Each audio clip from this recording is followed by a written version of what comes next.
الحمد لله رب العالمين والصلاة والسلام على سيد الأنبياء والمرسلين أما بعد فأعوذ بالله من الشيطان الرجيم بسم الله الرحمن الرحيم النبي أولى بالمؤمنين من أنفسهم وأزواجه أمهاتهم وأولو الأرحام بعضهم أولى ببعض في كتاب الله من المؤمنين والمهاجرين إلا أن تفعلوا إلى أوليائكم معروفا كان ذلك في الكتاب مسطورا صدق اللہ العظیم۔ آج میرا موضوع ہے دوست کیا ہے اور کس کے ساتھ دوستی رکھنی چاہیے، اور کس کے ساتھ اگر دوستی ہو جائے تو اس کے ساتھ تعلق کو نبھانا کیسے چاہیے۔ سب سے پہلے یہ جاننا ہوگا کہ دوست کا مطلب کیا بنتا ہے، کیونکہ دوست کے بہت زیادہ مطلب ہیں۔ اگر اس کا سادہ مطلب لیا جائے وہ تو یہ بنتا ہے کہ ویسے اس کا مطلب آشنا، واقف، جاننے والا، اور اصل جو اس کا مطلب ہے سادہ مطلب دوست ہے دست سے، جیسے ایک ہاتھ دوسرے ہاتھ کے ساتھ ہوتا ہے تو دوست کا مطلب یہ بنتا ہے۔ اگر اس کا اور بھی مطلب بہت زیادہ بنتے ہیں، اس کا مطلب خیر خواہ بھی بنتا ہے اور مل کر جینے والا بھی بنتا ہے۔ اس کے بارے میں قرآن پاک میں اللہ پاک نے ارشاد فرمایا کہ یہ سورۃ احزاب آیت نمبر 6 پارہ نمبر 21، اللہ پاک نے ارشاد فرمایا یہ نبی کریم صلی اللہ علیہ وسلم مومنوں کے ان کی جانوں سے زیادہ مالک ہیں اور ان کی بیویاں ان کی مائیں ہیں، اور فرمایا اور مومنوں اور مہاجروں سے زیادہ اللہ تعالیٰ کی کتاب میں رشتہ دار ایک دوسرے سے زیادہ قریب ہیں، مگر یہ کہ تم اپنے دوستوں پر احسان کرو، یہ کتاب میں لکھا ہوا ہے۔ سبحان اللہ، دیکھو اللہ پاک نے کتنا پیارا ارشاد فرما دیا۔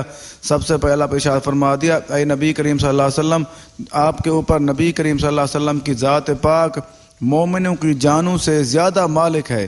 اس کی تھوڑی سی وضاحت کرنا چاہوں گا۔ وہ وضاحت یہ ہے کہ مثال کے طور پہ ہمارے نبی کریم صلی اللہ علیہ وسلم کی جو امت کے جو مومن ہیں وہ جیسے ایک دوسرے کے اوپر حق رکھتے ہیں، یا جیسے مالک ہیں، یا جیسے ان کے حکم چلا سکتے ہیں، جیسے کسی کی بات کسی کو منوا سکتے ہیں، ان کے بارے میں فرما دیا کہ نبی کریم صلی اللہ علیہ وسلم کی ذات پاک آپ مومنوں کی جانوں سے زیادہ مالک ہے۔ اس کا مطلب یہ بنتا ہے اگر ہم کسی کے مومن کی کوئی بات ماننے کا حق ہمارے لیے ہے، لیکن ان سے زیادہ ہمارے نبی کریم صلی اللہ علیہ وسلم کی ذات کے بارے میں آپ کی باتوں کو ہمارے لیے زیادہ حکم ہے کہ آپ کے ہماری جانوں کے زیادہ وہ مالک ہیں۔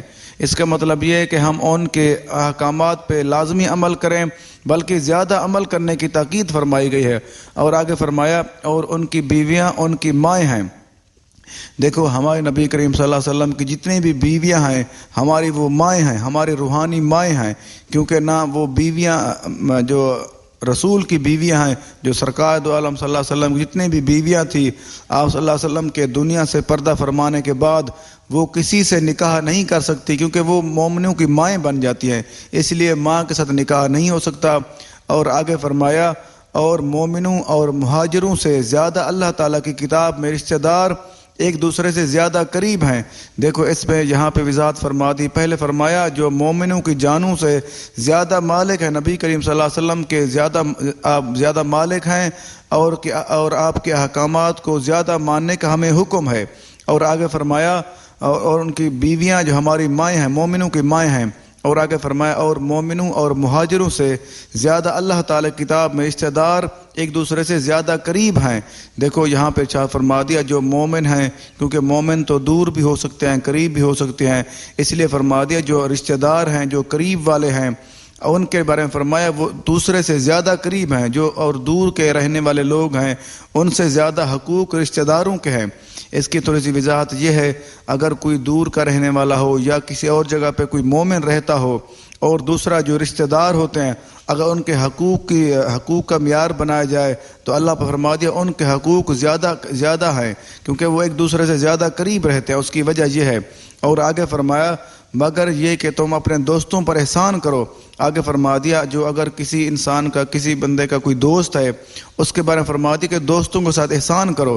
دیکھو دوست کی ایک معیار بتا دیا، جو اگر کسی کا کوئی دوست ہوگا اس کا طریقہ، اس کا حق یہ ہے کہ اپنے دوست کے ساتھ احسان کرے۔ اور آگے فرمایا یہ کتاب میں لکھا ہو، یہ کتاب قرآن پاک میں لکھا ہو، اس لیے وضاحت فرما دی قرآن پاک، کیونکہ اللہ تعالیٰ کے احکامات ہیں ٹوٹل اس لیے فرما دیجئے کتاب میں لکھا ہوا ہے، کیونکہ یہ قرآن پاک میں اللہ تعالیٰ نے ہمیں حکم دیا ہے کہ اپنے دوستوں کے ساتھ احسان کرو۔ یہ آج میں اسی موضوع کے حوالے سے مکمل تفصیل سے بات کروں گا، کیونکہ دوست کون ہے اور دوست کا معیار کیا ہے قرآن حدیث کی روشنی میں انشاءاللہ۔ آگے ایک اور آیت مبارکہ عرض کرنا چاہوں گا۔ اللہ پاک نے قرآن پاک میں ارشاد فرمایا الاخلاء یومئذ بعضهم لبعض عدو الا المتقین۔ یہ سورہ زخرف آیت نمبر 67 پارہ نمبر 25۔ اللہ پاک نے ارشاد فرما دیا اس دن گہرے دوست ایک دوسرے کے دشمن ہو جائیں گے سوائے پرہیزگاروں کے۔ اس کی پہلی آیت میں اللہ پاک نے قیامت کا ذکر فرمایا، اس لیے فرما دیا اس دن، اس کا مطلب یہ ہے قیامت والے دن دوست ایک دوسرے کے دشمن ہو جائیں گے۔ دیکھو اس کی تھوڑی سی وضاحت کرنا چاہوں گا، وہ یہ ہے اگر مثال کے طور پہ کسی مومن کا کوئی کافر کے ساتھ تعلق ہے، دوستانہ ہے، تو پھر کیا ہوگا؟ کیونکہ وہ کافر تو قیامت والے دن وہ اس کے دشمن اس لیے ہوگا کیونکہ ان کا ٹھکانہ اور ہوگا، اس کا ٹھکانہ مومن کا اور ہوگا، اس لیے فرما دیا جو ایک دوسرے کے دشمن ہو جائیں گے بلکہ جو گہرے دوست ہوں گے۔ اور آگے فرمائے سوائے پرہیزگاروں کے۔ یہاں پہ ارشاد فرما دیا اس کا مطلب یہ بنتا ہے اگر ہم کسی کے ساتھ دوستی لگائیں تو وہ مومن اور پرہیزگار کے ساتھ دوستی لگائیں، ورنہ بہتر ہے کہ اپنے آپ کو اکیلا رکھیں، اللہ تعالیٰ کو یاد کرتے رہیں، اس کا ذکر کرتے رہیں۔ اس لیے فرما دیا اگر آپ پھر نہ تو نہیں تو کیا ہوگا؟ جو اچھے مخلص دوست ہوتے ہیں، جو مومن دوست ہوتے ہیں، وہ دنیا میں بھی مخلص ہوتے ہیں اور آخرت میں بھی ساتھ ہوں گے۔ اگر اللہ نہ کرے کسی کا کوئی دوست ہے یا کوئی کافر کسی کافر کا کوئی مومن دوست ہے، پھر وہ بھی الگ ہو جائیں گے، کیونکہ وہ اس وقت الگ صاف ظاہر ہونا ہے، کیونکہ ان کا ٹھکانہ الگ الگ ہوگا۔ اور جو مومن ہے ان کا ٹھکانہ دنیا میں بھی ان کو سکون ملتا ہے اور آخرت بھی ان کی بہترین ہوتی ہے۔ اس لیے ہمیں یہ حکم ارشاد فرما دیا جو اس دن گہرے دوست ایک دوسرے کے دشمن ہو جائیں گے۔ وہ دشمن اس لیے ہوں گے، ایک تو اس کی تھوڑی سی وضاحت یہ ہے کہ اگر ایک حضرت علی پاک رضی اللہ عنہ کا قول پاک ہے، وہ فرماتے ہیں جب ایک مومن دوست چلا جاتا ہے دنیا سے، وہ کیا کرتا ہے بلکہ اگر مومن نہ ہو تو مومن رہ جائے، ایک مومن چلا جائے، دوسرا مومن اس کے مغفرت کی دعا کرتا ہے۔ اگر اللہ نہ کرے کسی کا کوئی دوست منافق ہے یا وہ کافر ہے، وہ اس کے مغفرت کی دعا کیسے کرے گا؟ اس کا مطلب یہ ہے کہ جو اچھا دوست ہوگا، جو گہرا دوست ہوگا، مومن ہوگا، وہ ہم اگر دنیا سے چلے بھی جائیں گے پھر بھی وہ ہمارے لیے مغفرت دعا کرتا رہے گا۔ آگے کچھ احادیث مبارکہ عرض کرنا چاہوں گا کہ دوست کے حوالے سے کہ سرکار دو عالم صلی اللہ تعالیٰ علیہ وآلہ وسلم شاہ فرمایا انسان اپنے دوست کے دین پر ہوتا ہے، لہٰذا ہر ایک سوچ لے کہ وہ کس کے ساتھ دوستی کرتا ہے۔ سبحان اللہ، دیکھو کتنا پیارا شاہ فرما دیا، ہمیں یہ ترتیب بتا دی کہ کیسے کرنا ہے، کس کو دوست بنانا ہے، اور اس کی پہچان ارشاد فرما دی۔ دیکھو ہمارے اوپر کتنا اللہ تعالیٰ کا کرم ہے اور اس کے رسول کی رحمت ہے، کیونکہ ہمیں ہر چیز کا علم سکھا دیا گیا ہے۔ جو بھی ہم نے دنیا میں آ کے دنیا میں جب اللہ پاک نے بھیجا انسان کو، اس کے ساتھ ہر چیز کے جو چیز ہم خریدتے ہیں کوئی چیز، اس کے ساتھ ایک ساتھ کتاب ہوتی ہے۔ ہمارے لیے کتاب اللہ پاک نے اپنے نبی کریم صلی اللہ علیہ وسلم کو عطا فرما دیا ہے، قرآن پاک، اور وہی کے ذریعے جو احادیث مبارک ہے وہ بھی اللہ تعالیٰ کا فرمان ہے، وہ بھی ہمیں ہر چیز سکھا دی کہ دنیا میں رہنا کیسے ہے۔ یہاں پہ ارشاد فرما دیا، دوست کے حوالے سے بات کر رہا تھا کہ دوست کے حوالے سے فرمایا کہ انسان اپنے دوست کے دین پر ہوتا ہے۔ اس کا مطلب یہ ہوتا ہے کہ اگر انسان جس کے ساتھ بھی دوستی لگا لے، اس کی عادات، اس کے طریقہ کار، اس کی سوچ ویسے بن جاتے، اس لیے فرمایا اس کا جیسے دین ہوگا وہ دوست کے دین پر ہوتا ہے۔ اور آگے فرمایا لہٰذا ہر ایک سوچ لے کہ وہ کس کے ساتھ دوستی کر رہا ہے۔ اس لیے ہمیں یہ ارشاد فرما دیا کہ آپ سوچ سمجھ کے دوستی لگایا کریں تاکہ آپ اسی کے دین پر ہوں گے، کیونکہ انسان کی پہچان اس کے دوست سے ہوتی ہے۔ کافی دفعہ یہ صورتحال بن جاتی ہے، اگر کسی کو کوئی سوچ لے کوئی بندہ کہ فلاں بندہ پتہ نہیں کیسے ہوگا، دوسرے لوگ کہتے ہیں کہ آپ اپنے دوست سے پوچھ لیں، اس کے دوستوں کو دیکھ لیں کیونکہ وہ کیسے ہیں۔ اگر دوستوں کو دیکھو گے تو آپ کو پتہ چلے گا کہ جیسے دوست کی سوچ ہوتی ہے ویسے اس کی بھی سوچ ہوگی۔ اس لیے ہمیں اس چیز پہ غور کر لینا چاہیے۔ یہ سنن ترمذی شریف کی حدیث ہے، کتاب الزہد، حدیث نمبر 2385۔ آگے ایک اور حدیث مبارک عرض کرنا چاہوں گا۔ امیر المومن حضرت سیدنا علی المرتضیٰ کرم اللہ وجہہ الکریم فرماتے ہیں کہ اس کی وضاحت فرماتے ہیں دوست کے واسطے کہ دوست کس کو بنائیں۔ پہلے آپ فرماتے ہیں تم جاہل کو اپنا دوست نہ بناؤ، خود کو اس سے بچاؤ۔ دیکھو امیر المومن حضرت سیدنا علی المرتضیٰ شیر خدا کرم اللہ وجہہ الکریم ہمیں ارشاد فرما رہے ہیں کہ دوست کس کو بنانا ہے اور کس کو نہیں بنانا۔ پہلے فرماتے ہیں کہ تم جاہل کو اپنا دوست نہ بناؤ، خود کو اس سے بچاؤ، کیونکہ ہمیں طریقہ ارشاد فرما دیا کہ جاہل سے اپنے آپ کو بچائیں، کیونکہ اس کو کسی جاہل کو دوست نہ بنائیں۔ اس کی تھوڑی سی وضاحت کر دوں وہ یہ ہے، جاہل انسان وہ ہوتا ہے جو اللہ تعالیٰ اور اس کے رسول پاک صلی اللہ علیہ وسلم کے احکامات کو نہیں مانتا یا اس پہ عمل نہیں کرتا یا انکار کرتا ہے۔ اس کی مثال صاف ظاہر ہر کسی کو پتہ ہے۔ جو ابو جہل تھا وہ اپنے علاقے کا ایک تو سردار تھا، دوسرا اس وقت پہلے وہ کیا تھا، ایک سمجھدار، لوگ اس سے مشورے کرتے، بڑا دانا اس کو کہتے ہیں۔ لیکن جس وقت ہمارے نبی کریم صلی اللہ علیہ وسلم نے پیغام پہنچایا اسلام کا، اس نے قبول نہیں کیا۔ پھر آپ صلی اللہ علیہ وسلم فرمایا کہ جو اللہ تعالیٰ اور اس کے رسول کے احکامات کو قبول نہیں کرتا وہ جاہل ہے۔ پہلے اس کا نام تھا ابو الحکم، داناؤں کا باپ، جو دانا لوگ ہیں ان کا باپ۔ پھر اس کا لقب کیا بنا، ابو جہل، جاہلوں کا باپ۔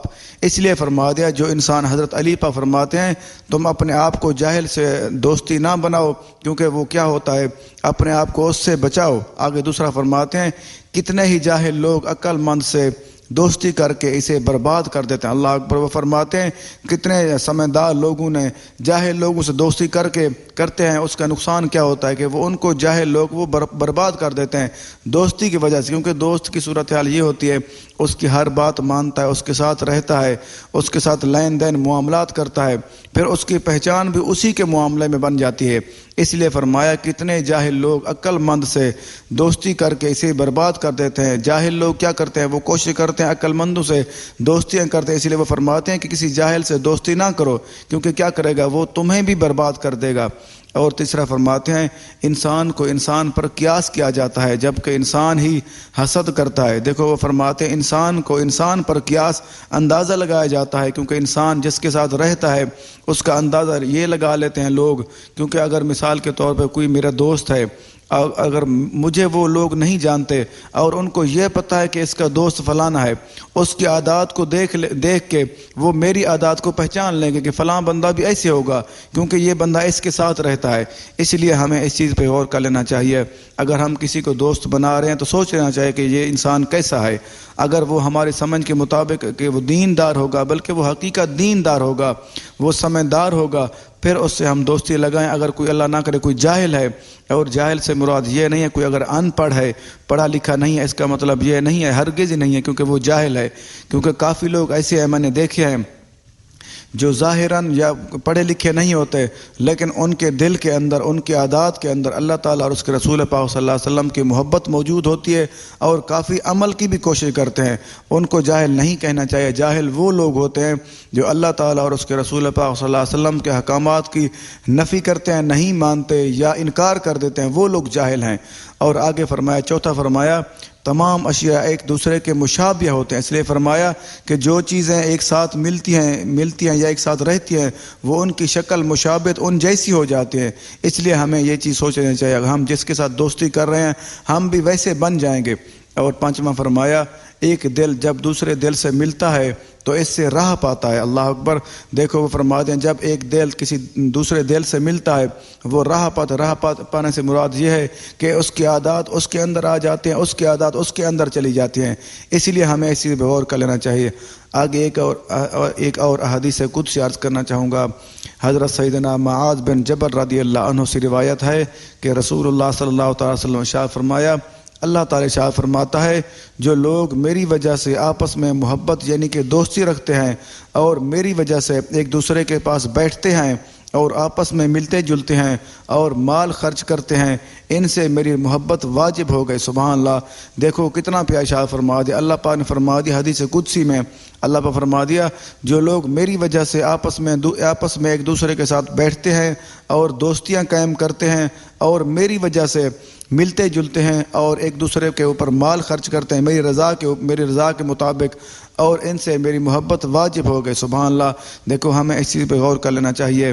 اگر ہم کسی کے ساتھ تعلق بناتے ہیں یا کسی کے ساتھ دوستی لگاتے ہیں وہ اللہ کی رضا کے لیے ہوتی ہے، پھر اللہ تعالیٰ دونوں سے محبت فرما دیتا ہے۔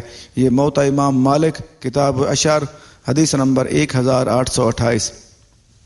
آگے ایک اور حدیث مبارک عرض کرنا چاہوں گا۔ ایک روایت میں آتا ہے کہ سرکار دو عالم صلی اللہ تعالیٰ علیہ وآلہ وسلم شاہ فرمایا جو شخص اپنے مسلمان دوست کی ملاقات یعنی کہ ملنے کا شوق رکھتے ہوئے اس کی زیارت کو جاتا ہے تو فرشتے پیچھے اسے آواز دیتے ہیں کہ تو نے اچھا کیا اور تیرے لیے پاکیزہ جنت ہے۔ سبحان اللہ۔ دیکھو کافی دفعہ یہ صورتحال ہوتی ہے، لوگ اگر کسی کے پاس جانے کی کوشش کریں پھر وہ اپنے ذہن میں کوئی نہ کوئی کام سوچ لیتے ہیں۔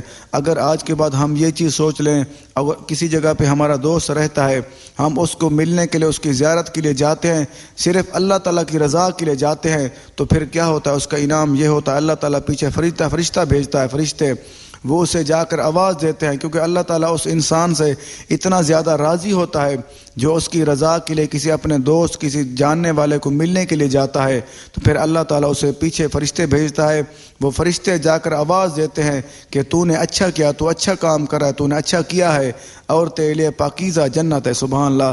دیکھو اگر کوئی انسان، کوئی دوست کسی اپنے دوست کی ملاقات ملنے کے لیے صرف جاتا ہے تو اللہ تعالیٰ کی رضا کے لیے اللہ تعالیٰ اس کے لیے جنت کا ارادہ فرما دیتا ہے، اللہ تعالیٰ اس کو جنت، پاکیزہ جنت دے دیتا ہے۔ یہ سنن ترمذی شریف کتاب البر والصلاۃ حدیث نمبر 2015۔ آگے ایک اور حدیث مبارک عرض کرنا چاہوں گا کہ سرکار دو عالم صلی اللہ تعالیٰ علیہ وآلہ وسلم شاہ فرمایا، اے حضرت ابو ہریرہ رضی اللہ عنہ، جو تمہارا پڑوسی بنے، ہمسایہ بنے، اس کے ساتھ اچھا برتاؤ کرو، کامل مسلمان ہو جاؤ گے۔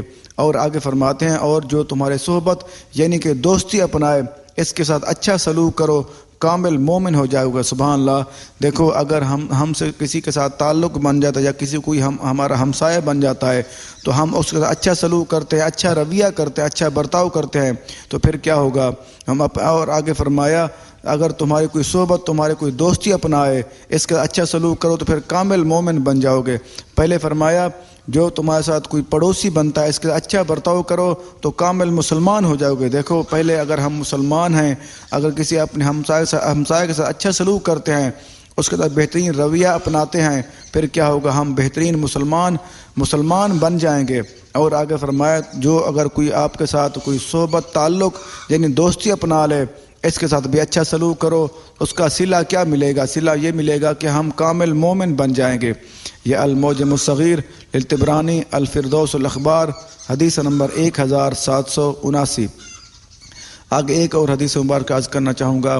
امیر المومن حضرت سیدنا علی المرتضیٰ کرم اللہ وجہہ الکریم فرماتے ہیں کہ تمہارا سچا دوست وہ ہے جو تمہارا ساتھ دے اور تمہارے فائدے کے لیے خود کو نقصان پہنچائے، جب تمہیں زمانے کی مشکل پیش آئے تو تمہارا سہارا بنے اور تمہاری حفاظت کے لیے اپنی چادر پھیلا دے۔ سبحان اللہ۔ دیکھو یہاں پہ حضرت علی پر رضی اللہ عنہ ہمیں وضاحت فرما رہے ہیں کہ تمہارا دوست کون ہے، تمہارا سچا دوست کون ہے۔ کبھی ہمارے ذہن میں یہ بات آتی ہے، پتہ نہیں ہمارا کون مخلص دوست ہے، کون ہمارا سچا دوست ہے ہی کہ نہیں ہے۔ لیکن یہاں مثال شاہ فرما دی کہ تمہارا سچا دوست وہ ہے جو تمہارا ساتھ دے۔ دیکھو ہمیں آج کے بعد یہ چیز سوچ لینا چاہیے، اگر کوئی ہمارا دوست ہے، اگر ہمارا ساتھ نہیں دے رہا، بلکہ آج کل تو یہ صورتحال بنی ہو کافی دوستوں کے، لیکن مخلص دوست بھی ضرور ہیں۔ مخلص دوست اور سچا دوست بھی وہی ہے جو کام آتا ہے۔ کافی دوست ایسے ہوتے ہیں جو صرف اپنے فائدے کے لیے کسی کے ساتھ تعلق اور دوستی لگاتے ہیں، ورنہ اگر کوئی فائدہ نہ ہو پھر اسے چھوڑ دیتے ہیں، رہنے دیتے، کیونکہ وہ یہ سوچتے ہیں کہ مجھے کیا فائدہ ہو رہا ہے، میں اس کے ساتھ دوستی لگائے ہوئے ہوں، مجھے کوئی فائدہ نہیں ہو رہا۔ اس لیے یہاں میں فرما دیا تمہارا سچا دوست وہ ہے جو تمہارا ساتھ دے اور تمہارے فائدے کے لیے خود کو نقصان پہنچائے۔ نقصان پہنچانے کا مطلب یہ ہے کہ مثال کے طور پہ کسی کے پاس کوئی دولت ہو، اس کے دوست کے پاس دولت نہیں ہے، وہ اپنی دولت اس کو دے رہا ہے یا اس کی مدد کرتا ہے، سمجھ لیں وہ اپنا ظاہری نقصان کر رہا ہے، وہ اس کا تو فائدہ کر رہا ہے۔ اور دوسرا فرمایا جب تمہیں زمانے کی مشکل پیش آئے تو وہ تمہارا سہارا بنے۔ اللہ اکبر۔ دیکھو یہاں پہ ارشاد فرما دیا، ہمیں اپنے دوست کی پہچان ارشاد فرما دی، اگر جو تمہارے زمانے کی مشکل، کیونکہ ہر انسان کے پاس مشکلات لازمی آتی رہتی ہیں، کبھی اتار چڑھاؤ ہر انسان زندگی کا حصہ ہے۔ دیکھو اگر جو ہمارا دوست ہوگا، ہمیں جو کبھی مشکل آئے گا اس کا وہ ساتھ دے گا ہمیں۔ اور آگے فرمایا جو تمہارا سہارا بنے، اور آگے فرمایا جو تمہاری حفاظت کے لیے اپنی چادر پھیلا دے۔ دیکھو اس کا مطلب یہ ہے کہ ہر وقت اس کی مدد اور اس کی مشکل کی آسانی کے لیے وہ کوشش کرے، وہ ہمارا دوست ہے۔ یہ احیاء العلوم شریف میں ہے، جلد نمبر 2 صفحہ نمبر 714۔ آگے ایک اور حدیث مبارک عرض کرنا چاہوں گا۔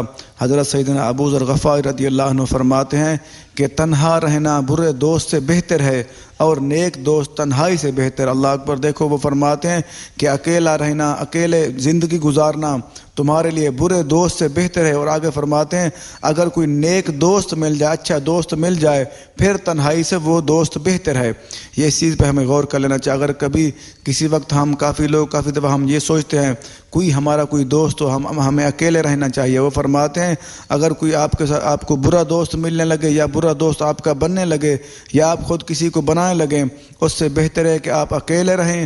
اگر وہ فرماتے ہیں اگر کوئی نیک کوئی اچھا انسان آپ کو مل جائے، پھر وہ یہ اکیلا رہنا آپ کے لیے بہتر نہیں ہے، پھر آپ کے لیے اچھا دوست وہ بہتر ہے۔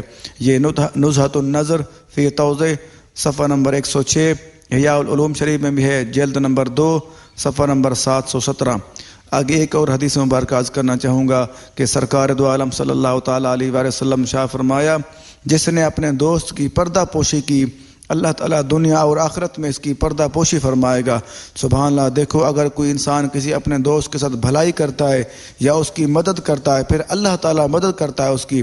یہاں پہ شاہ فرما دیا کوئی اپنے دوست کی پردہ پوشی کرتا ہے۔ پردہ پوشی کرنے کا مطلب یہ ہے اگر کسی انسان کسی دوست سے کوئی غلطی ہو گئی، وہ اس کو پردہ ڈال دے، کسی کو بھی نہ بتائے، اپنے راز میں رکھے۔ اس کا مطلب یہی بنتا ہے کہ آج کل تو صورتحال الٹی ہے۔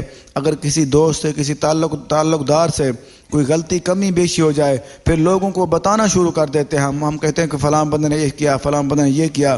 اگر آج کے بعد ہمیں یہ سبق دیا گیا ہے، اگر کسی کے دوست سے کوئی غلطی ہو جائے، اس کے اوپر پردہ کرنا چاہیے، پردہ ڈالنا چاہیے۔ اس کا فائدہ کیا ہوگا؟ اللہ تعالیٰ آخرت میں اس سے پردہ کرے گا، اس کو پردہ اسی کے جرموں کے اوپر اللہ تعالیٰ پردہ فرما دے گا تاکہ اس کے جرم ظاہر بھی نہیں فرمائے، کیونکہ کافی چیزیں ایسی ہیں جو ہم غلطیاں کرتے ہیں، لوگ نہیں ہمیں دیکھ رہے ہوتے، لیکن اللہ تعالیٰ تو ہر انسان کو ہر وقت دیکھ رہا ہے، کیونکہ وہ پردہ فرما دیتا ہے، وہ درگزر فرما دیتا ہے، وہ رحیم کریم ذات ہے۔ اس لیے فرما دے جو اپنے دوست کی پردہ پوشی فرمائے گا، کیا دنیا آخرت میں بلکہ دنیا میں بھی اس کے عیب ظاہر نہیں کرے گا اللہ تعالیٰ، اور آخرت میں بھی اس کی پردہ پوشی فرمائے گا۔ یہ سنن الکبریٰ لسانی کتاب الرحیم حدیث نمبر 7284۔ آگے ایک اور حدیث مبارکہ کرنا چاہوں گا۔ امیر المومن حضرت سیدنا علی المرتضیٰ کرم اللہ وجہہ الکریم نے ارشاد فرمایا اپنے دوست کو 20 درہم دینا مجھے مساکین پر 100 درہم صدقہ کرنے سے زیادہ پسند ہے۔ فرماتے ہیں اگر میں کسی اپنے دوست کے اوپر 20 درہم خرچ کروں تو اور مساکین پر غریبوں پہ 100 درہم خرچ کروں، وہ 20 درہم خرچ کرنا مجھے زیادہ اچھا لگتا ہے جو اپنے دوست کے اوپر خرچ کر رہا ہوں۔ اس چیز پہ ہمیں غور کر لینا چاہیے، ہم بھی اپنے دوستوں کے اوپر خرچ کریں۔ جو ہمارے مخلص دوست ہوں پہلے دیکھ لیں مخلص دوست ہیں یا نہیں ہیں، اگر نہیں ہیں تو پھر ان کی دوستی ختم کر دیں، اگر مخلص ہیں تو ان کی مدد کیا کریں، ہر وقت ان کا ساتھ دینا چاہیے۔ یہ احیاء العلوم شریف میں ہے، جلد نمبر 2 صفحہ نمبر 724۔ آگے ایک اور حدیث مبارکہ عرض کرنا چاہوں گا کہ 2 بھائیوں اور 2 دوستوں کی مثال 2 ہاتھوں کی طرح ہے، ایک دوسرے کو دھوتا ہے۔ سبحان اللہ۔ دیکھو کتنا پیارا طریقہ ارشاد فرما دیا، ہمیں یہ واضح فرما دیا جو دوست کون ہیں۔ دوست وہ ہے جو 2 ہاتھوں کی مثال ارشاد فرما دے، جیسے وہ 2 ہاتھ ہوتے ہیں، اگر ایک ہاتھ کام کر رہا ہو تو اگر دوسرا اس کی مدد کرے تو ڈبل کام ہو سکتا ہے۔ اس کا مطلب یہ ہے کہ جو دوست ہوتا ہے وہ ہاتھ کی طرح ہوتا ہے، وہ ساتھ دینے والا ہوتا ہے، اس کی مدد کرنے والا ہوتا ہے۔ اگر کوئی مدد نہیں کر رہا، ساتھ نہیں دے رہا، تو وہ سمجھ لینا چاہیے کہ وہ اس کا دوست نہیں ہے بلکہ وہ دشمن ہے۔ بلکہ ایک قول حضرت علی پر رضی اللہ عنہ کا یہ میں نے سنا ہے، وہ فرماتے ہیں اگر کسی دوست ہے، کسی تعلق دار سے آپ کو دنیا یا دین کا کوئی فائدہ نہیں ہو رہا، وہ آپ کا دوست نہیں، وہ سمجھ لو آپ کا دشمن ہے۔ کیونکہ اگر کوئی انسان دنیا میں کام نہیں آتا، کیا وہ قبر میں کہاں پہ کام آئے گا؟ وہ قبر میں کہیں پہ کام نہیں آئے گا۔ اگر کوئی مخلص کوئی نیک دوست ہے، کوئی مومن دوست ہے، اگر وہ دنیا میں بھی کام آ رہا ہے، پھر اس کی دنیا میں کام آنے کا اللہ تعالیٰ بھی فائدہ عطا فرمائے گا، قیامت والے دن بھی فائدہ ہوگا۔ کیونکہ یہاں پہ ارشاد فرما دیا کہ جو دوست مخلص نہیں ہوگا، مومن نہیں ہوگا، وہ وہاں پہ دشمن ہو جائیں گے، جو مومن ہوگا وہ وہاں پہ دوست رہیں گے۔ یا ترغیب فی فضائل اعمال حدیث نمبر 433۔ آگے کچھ واقعات عرض کرنا چاہوں گا کہ دوست کے حوالے سے کہ دوست کیسے ہوتے ہیں۔ کہ سرکار دو عالم صلی اللہ علیہ وسلم کو جب کفار نے تکلیفیں دینا شروع کر دی تو پھر کیا ہوا؟ پھر اللہ پاک نے وحی کے ذریعے حکم ارشاد فرمایا، اللہ فرمایا کہ تم آپ ہجرت کرو، تو سرکار دو عالم صلی اللہ علیہ وسلم نے ہجرت کرنے کا جب ارادہ فرمایا تو ہجرت کرنے کے لیے چلے گئے تو آپ نے اپنے دوست کو حضرت علی پر رضی اللہ عنہ فرمایا کہ میرا بستر یہاں پہ پڑا ہے، تم میرے بستر پہ سو جاؤ، کیونکہ میرے پاس بہت زیادہ کفار کی امانتیں میرے پاس موجود ہیں، تم یہ صبح امانتیں ان کو واپس کر کے آنا۔ پھر اس دوست نے یہ نہیں سوچا کہ میرے ساتھ وہ لوگ کیا سلوک کریں گے، کیونکہ ان کو پتہ تھا، کیونکہ آپ صلی اللہ علیہ وسلم کے یہ لوگ اتنے زیادہ دشمن بن چکے ہیں، آپ کو قتل کرنے کے یہ لوگ تیار ہیں، لیکن آپ جا رہے ہیں، لیکن یہ نہیں سوچا کیونکہ یہ مجھے بھی ہو سکتا ہے قتل کر دیں، لیکن وہ یہ چیزیں سوچے بغیر وہ فوراً ہی بستر پر سو گئے۔ سبحان اللہ، دیکھو ہمیں اس چیز پہ غور کر لینا چاہیے، جو دوست ہوتا ہے وہ اپنی جان خطرے میں ڈالتا ہے، اپنے دوست کی مدد کرتا ہے، لیکن وہ سو گئے۔ بلکہ حضرت علی پر فرماتے ہیں کہ اسی رات مجھے سکون سے نیند آئی، کیونکہ میرے آقا نے مجھے فرما دیا تھا کیونکہ صبح آپ اٹھو گے، یہ امانتیں ان کو واپس کر کے آنا، میرے پاس مدینہ پاک آ جانا۔ اس لیے ہمیں اس چیز پہ غور کر لینا چاہیے، جو مخلص دوست ہوتا ہے وہ اپنے دوست کے لیے اپنی جان بھی قربان کر دیتا ہے۔ جو مخلص دوست ہو، اگر کوئی مخلص دوست ہی نہ ہو پھر تو جان دینے کا کوئی فائدہ نہیں ہے، پھر تو ہمیں حکم ہے اس سے تعلق بھی ختم کر دیں۔ اس چیز پہ ہمیں غور کر لینا چاہیے۔ اور ایک اور واقعہ عرض کرنا چاہوں گا، ایک دن سرکار دو عالم صلی اللہ علیہ وسلم نے اپنے ایک دوست سے فرمایا، ایک دن ایسا آنے والا ہے کہ ہمیں رات کے وقت پانی اور کچھ کھانے کی چیزوں کی اور ایک بندے کی ضرورت ہوگی۔ اسی دن سے، اسی رات سے اس دوست نے سونا ہی چھوڑ دیا۔ کچھ جیسے ہی حکم ہوا کہ آپ صلی اللہ علیہ وسلم کو اجازت ملی، حکم ملا کہ آپ ہجرت کریں، تو جیسے حضرت سیدنا صدیق اکبر رضی اللہ عنہ کے گھر میں تشریف فرمائے، گھر میں گئے تو حکم جا کر دروازہ کھٹکھٹایا اور آپ نے آواز دیا، فرمایا کہ آج آپ کے دوست کو ضرورت ہے، کہ حضرت سیدنا صدیق اکبر رضی اللہ عنہ تیار تھے اور فوراً ہی اٹھے اور آ گئے۔ آپ نے پوچھا کہ تیار ہے؟ انہوں نے عرض کی کہ یا رسول اللہ صلی اللہ علیہ وسلم کہ میں تو اسی دن سے ہی سونا ہی ختم کر دیا تھا، کہ ہو سکتا ہے پتہ نہیں وہ دن کب آئے، کہ کب بھی میرے آقا کو ضرورت ہو میری تو میں حاضر نہ ہوں۔ پھر اسی دن سے وہ تیار رہے، اپنے وہ کھانا بھی تیار رکھا اور پانی بھی تیار رکھا، کیونکہ ہو سکتا ہے انہیں سوچا کہ کون سی وہ رات ہوگی، کب وہ رات آ جائے۔ پھر وہ تیار ہوئے اور چلے گئے اور اپنے کاندھوں کے اوپر، کہ سرکار دو عالم صلی اللہ علیہ وسلم کو اپنے کاندھوں کے اوپر غار میں لے گئے۔ سبحان اللہ، دیکھو یہ ہوتا ہے ایک دوست جو اپنے دوست کے لیے اپنی جان کی قربانی دیتا ہے۔ ان کو یہ بھی پتہ تھا کفار ہمارے پیچھے لگے ہوئے ہیں اور جب بھی ہمارے پاس آئیں گے تو ہمیں ان کو یقین تھا ہمیں قتل کر دے گا، لیکن آپ صلی اللہ علیہ وسلم نے حوصلہ دیا، کیونکہ وہ پہلے پریشان ہو رہے تھے۔ آپ سے حوصلہ دیا کہ یہ لوگ ہمیں کچھ نہیں کہہ سکتے، اللہ تعالیٰ کی مدد ہمارے ساتھ ہے اور اللہ تعالیٰ ہمارے ساتھ ہے۔ اور دیکھو ہمیں اس چیز پہ غور کر لینا چاہیے، جو ایک پیارا دوست، مخلص دوست ہوتا ہے، وہ اپنی جان کو ہتھیلی پہ رکھ کے اپنے دوست کی مدد کرتا ہے۔ آگے ایک اور واقعہ عرض کرنا چاہوں گا کہ خلیفہ دوم امیر المومنین حضرت سیدنا عمر فاروق رضی اللہ عنہ نے ایک شخص کے ساتھ دوستی لگائے، ان کے ساتھ دوستانہ تعلق قائم کیا اور بھائی چارہ بنا لیا، اور کچھ عرصے کے بعد وہ ملک شام چلا گیا۔ کچھ عرصے کے بعد ایک ملک شام سے بندہ آیا تو حضرت سیدنا عمر رضی اللہ عنہ نے ان سے پوچھا کہ فلاں میرے دوست کا کیا حال ہے؟ اس نے کہا وہ دوست آپ کا وہ تو شیطان بنا ہوا ہے، وہ شیطان کا بھائی بنا ہوا ہے۔ آپ رضی اللہ عنہ نے اس سے فرمایا کہ وہ کیسے، اس کی کیا صورتحال، کیسے وہ شیطان کا بھائی ہے؟ اس نے عرض کی کہ وہ تو کبیرہ گناہ کرتا ہے، کبیرہ جرم کرتا ہے، حتیٰ کہ اتنے زیادہ جرم کرتا ہے وہ شراب بھی پیتا ہے۔ اور آپ رضی اللہ عنہ نے فرمایا جب تم واپس اس کو فرمایا کہ جب تم واپس جانے لگو تو مجھے مل کے جانا۔ پھر کیسے کیا ہوا، اس بندے نے جو کام کرنے تھے وہ کام کر لیے۔ جیسے واپس جانے لگا تو آ کر حضرت عمر رضی اللہ عنہ کو عرض کی کہ یا امیر المومنین اب میں جانے لگا اپنے ملک میں۔ تو حضرت سیدنا عمر رضی اللہ عنہ نے ایک خط لکھا اور اپنے دوست کو ڈانٹ ڈپٹ کی اور نصیحت لکھی کہ اے میرا دوست، تو اتنا میرا پیارا دوست تھا، یہ تو اپنے آپ کو کیسے یہاں پہ لگا دیا؟ اس کی وضاحت تھوڑی سی کرنا چاہوں گا۔ وضاحت خط یہ لکھا، آپ رضی اللہ عنہ سورۃ مومنین آیت نمبر 1 سے 3 تک لکھی، جس کا ترجمہ میں کرنا چاہوں گا کہ اللہ تعالیٰ کے نام سے شروع جو نہایت مہربان رحم فرمانے والا ہے۔ یہ کتاب اتارتا ہے اللہ تعالیٰ کی طرف سے جو عزت والا، علم والا، گناہ بخشنے والا اور توبہ قبول کرنے والا ہے اور سخت عذاب کرنے والا۔ اور جب یہ آیت مبارکہ اس کو ملی، اس کے دوست نے، حضرت عمر فاروق کے دوست نے دیکھی، اس کی آنکھوں سے آنسو نکل آئے۔ جب وہ بندے نے جا کے دی اور اس کی آنکھوں سے آنسو نکل آئے، اس نے کہا کہ میرے دوست نے مجھے حق ادا کر دیا دوستی کا، کیونکہ اس نے مجھے نصیحت کی۔ اور وہ فرماتے ہیں کہ اس بندے نے گناہوں جرموں سے توبہ کر لی اور اللہ تعالیٰ کے آگے گریا ازاری کی اور ایک اچھا انسان بن گیا۔ یہ احیاء العلوم شریف میں ہے، جلد نمبر 2 صفحہ نمبر 758۔ اس چیز پہ ہمیں غور کرنا چاہیے، اگر کوئی انسان کوئی ہمارا دوست بنتا ہے اس کو ہمیں نصیحت کرنی چاہیے۔ آگے ایک اور واقعہ کرنا چاہوں گا۔ ایک بزرگ رحمۃ اللہ علیہ کے پاس ان کا دوست تھا۔ ایک واقعہ ہے، ایک بزرگ تھے، ان کا ایک دوست تھا۔ ایک دن ان کا دوست ان کے گھر میں آیا، دروازہ کھٹکھٹایا۔ اس نے جا کر دیکھا، اس کا دوست آیا ہوا تھا، دروازے موجود تھا۔ اس نے پوچھا کہ اے میرے دوست، تجھے کیسے آنا ہوا یہاں پہ؟ اس نے کہا کہ میرے دوست، مجھے فلاں اتنے پیسوں کی ضرورت، اتنی چیزوں کی ضرورت ہے۔ وہ اس دوست بزرگ نے کہا، جس کے گھر میں آیا، اس نے اپنی بیوی کو کہا کہ اتنے پیسے لے آؤ۔ وہ پیسے اس کی بیوی لے آئی اور اپنے دوست کو اس نے جا کے دے دیے۔ وہ دوست لے کے چلا گیا۔ جیسے وہ گھر سے تھوڑا سا دور گیا، وہ اس کا دوست وہ رونے لگ گیا۔ اس کی بیوی نے پوچھا کہ تو کیوں روتا ہے؟ اس نے کہا وہ بار بار روتا رہا۔ اس کی بیوی نے کہا اگر تجھے پیسے اس کو نہ دینے تھے تو پیسے نہ دیتا، لیکن تو رو کیوں رہا ہے؟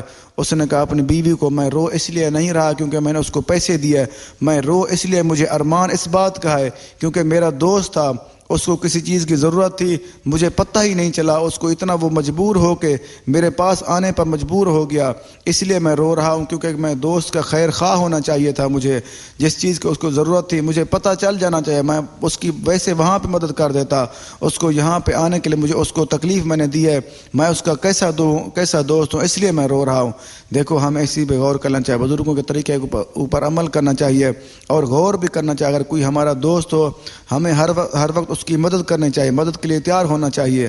آگے ایک اور واقعہ عرض کرنا چاہوں، یہ احیاء العلوم شریف میں کتاب الزمۃ البخل میں ہے۔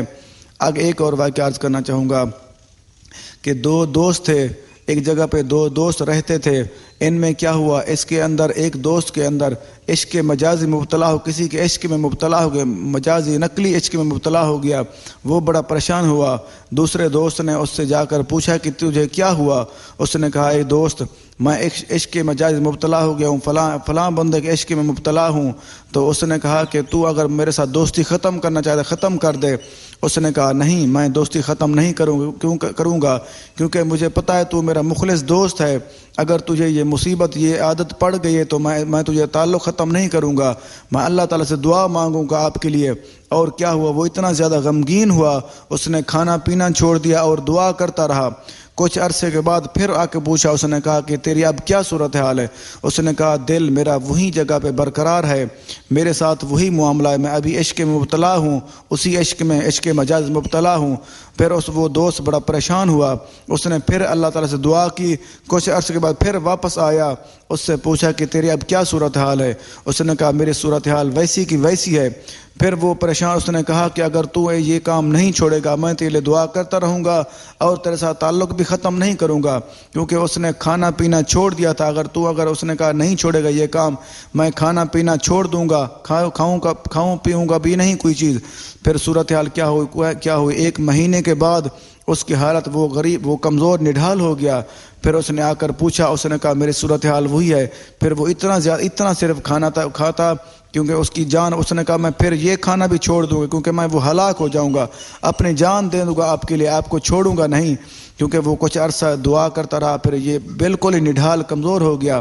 جب 40 دن گزر گئے پھر اس کے دل سے وہ عشق والی بات، عشق مجازی والی بات ختم ہو گئی۔ اس نے اللہ تعالیٰ سے توبہ کر لی اور وہ اس کے اپنے دوست کے پاس آ گیا۔ پھر اس دوست نے کھانا پینا شروع کیا اور اللہ تعالیٰ کا شکر ادا کیا۔ دیکھو ہمیں ایسی پہ غور کر لینا چاہیے، اگر کسی کے ساتھ ہمارا دوستی کا تعلق بن جائے اس کو پیار سے سمجھانا چاہیے، اس کے ساتھ تعلق ختم نہیں کرنا چاہیے، کیونکہ کافی دفعہ یہ ہوتی ہے صورتحال، اگر کسی کا کوئی دوست غریب ہو جائے یا کوئی کسی مرض میں مبتلا ہو جائے اس کے دوستی تعلق ختم کر دیتے ہیں۔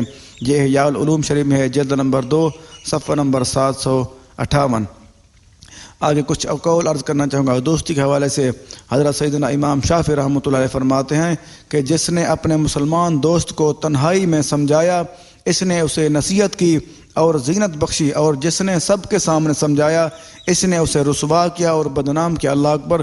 دیکھو حضرت امام شافعی رحمۃ اللہ علیہ ہمیں یہ طریقہ ارشاد فرماتے ہیں، اگر کسی انسان سے کوئی غلطی، کوئی ہمارے دوست سے غلطی ہو جائے، اس کو اکیلے میں جا کے سمجھانا چاہیے۔ وہ فرماتے ہیں اس نے اس کو نصیحت کی، جس نے اکیلے میں سمجھایا اس نے اس کو نصیحت کی، اور آگے فرماتے ہیں اگر کسی کے سامنے سمجھایا تو اس کو پھر کیا ہوا، اس نے اس کو ذلیل کیا، بدنام کیا اور رسوا کیا۔ اور پہلے فرماتے ہیں جس نے کسی انسان کو، کسی دوست کو اکیلے جگہ میں سمجھایا اس نے اس کو نصیحت کی اور زینت بخشی، اچھا کیا، خوبصورت کیا، کیونکہ وہ باز آ جائے گا، اس سے وہ برائیوں سے باز آ جائے گا، رک جائے گا۔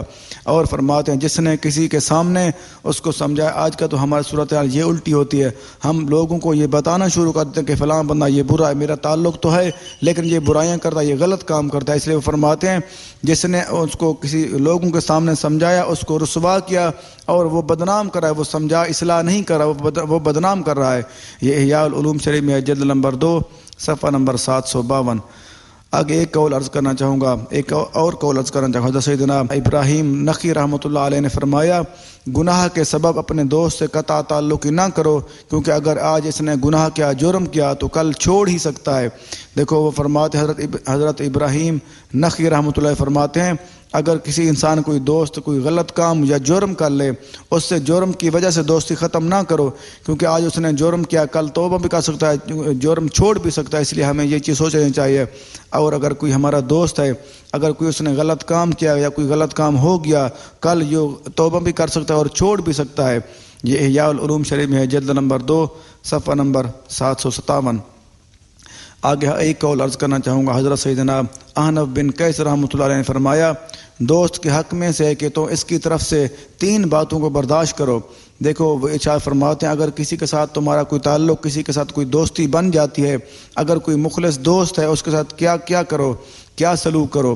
وہ فرماتے ہیں 3 باتوں کو برداشت، اس کی 3 باتوں کو برداشت کرو۔ وہ پہلی بات فرماتے ہیں اس کے غصے کو برداشت کرو، کیونکہ اگر ہر انسان کے اندر یہ عادت ہوتی ہے، غصہ کر جاتا ہے، اس کے غصے کو ہمیں برداشت کرنا چاہیے۔ اگر دوسرا فرماتے ہیں اس کے ناز نخرے کو برداشت کرو۔ کافی دوست ہوتے ہیں وہ ناز کرتے ہیں، نخرے کرتے ہیں، کافی چیزیں منواتے ہیں، اس لیے وہ فرماتے ہیں اس کے ناز نخرے کو برداشت کرو۔ اور تیسرا فرماتے ہیں اس کی بد کلامی کو برداشت کرو۔ کافی دفعہ لوگ دوست سمجھانے کے لیے بد کلامی کرتے ہیں یا غلط باتیں کرتے ہیں، اس لیے وہ فرماتے ہیں اس کی بد کلامی کو بھی برداشت کرو۔ اور آگے فرماتے ہیں پوچھا گیا کہ دوست کون ہے؟ پطرس بخاری سے پوچھا گیا کہ دوست کون ہے؟ اس نے کہا کہ آپ کا دوست وہ ہے جو آپ کے ساتھ بیٹھا ہو، کوئی بات نہ کر رہا ہو، کوئی باتیں نہ ہو رہی ہوں، آپ خوش ہوں کہ میرا دوست میرے ساتھ تو بیٹھا ہے۔ آگے وہ فرماتے ہیں کہ آپ کا دوست، وہ فرماتے ہیں دوست کون ہے؟ جب آپ کو کسی چیز کے لیے دل کرے، وہ اپنے دل کی بات کو چھوڑنے کے لیے تیار ہو، وہ فرماتے ہیں وہ آپ کا دوست ہے۔ آگے فرماتے ہیں وہ آپ دوسرا دوست وہ کون سا ہے؟ دوست وہ آپ کا وہ ہے جو ہر وقت آپ کے لیے اپنی جان دینے کے لیے تیار ہو۔ اور فرماتے ہیں دوست وہ ہے جو غم اور خوشی میں ساتھ دے۔ اور دیکھو اس کی تھوڑی سی مزید وضاحت کر دوں کہ دوستی کے بارے میں فرماتے ہیں کہ دوست ہوتا کون ہے۔ پہلا فرماتے ہیں دوست وہ ہے جو آپ کے پاس قریب بیٹھا ہو، آپ خوش ہوں کہ میرے ساتھ دوست میرا بیٹھا ہوا ہے، اگر کوئی بات بھی نہیں ہو رہی پھر بھی آپ کا دل خوش ہو رہا ہو، سمجھ لینا چاہیے وہ آپ کا دوست ہے۔ اور آگے فرماتے ہیں دوست وہ ہے جب آپ کا کسی چیز کے لیے دل کرے، وہ اپنے دل کی بات کو چھوڑنے کے لیے تیار ہو، وہ بھی آپ کا دوست ہے۔ اور آگے فرماتے ہیں دوست وہ ہے جو سمجھے کہ آپ کے حق میں بہتر ہے، وہ کرنے کے لیے تیار ہو۔ یہ دیکھے دوست وہ ہے، یہ چیز سوچ لے، دیکھ لے، جو چیز آپ کے حق میں بہتر ہو وہ کام کرنے کے لیے تیار ہو۔ آگے فرماتے ہیں کہ دوست وہ ہے جو ہر وقت آپ کے لیے اپنی جان دینے کے لیے بھی تیار ہو۔ اور وہ فرماتے ہیں دوست وہ ہے جو غم اور خوشی میں آپ کا ساتھ دے۔ اور اللہ تعالیٰ سے دعا ہے کہ اللہ تعالیٰ ہم اپنے سب دوستوں کو خیال رکھنے کی توفیق عطا فرمائے اور ایسے دوست بنانے کی توفیق عطا فرمائے جو دنیا آخرت میں ہمارے ساتھ ہوں، اور فضول دوستوں سے ہمیں محفوظ فرمائے۔ آمین۔ اللہ حافظ۔